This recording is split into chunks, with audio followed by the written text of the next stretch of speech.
स्वयंपाकासाठी काही उपयुक्त टिप्स. 1. उडदाचा पापड भाजताना पापडाला थोडे तेलाचे बोट लावावे, म्हणजे पापड तळल्याची टेस्ट येते. 2.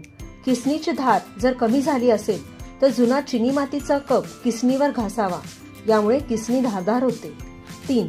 मलईमधून जास्तीत जास्त तूप काढण्यासाठी त्यात बर्फ घालून मिक्सरमध्ये फिरवावा, यामुळे सर्व लोणी वेगळे होऊन वर येते. 4. टोमॅटो संपले असतील तर आयत्या वेळी भाजीची ग्रेव्ही बनवताना टोमॅटो केचपचा वापर करावा. 5. शेंगदाणे खरपूस भाजण्यासाठी व त्याची साले लवकर निघण्यासाठी शेंगदाणे भाजायच्या आधी शेंगदाण्याला पाण्याचा हात लावून घ्यावा. 6. कांदा परतत असताना त्यामध्ये चिमूटभर साखर टाकावी, यामुळे कांदा कुरकुरीत तळून निघतो. 7.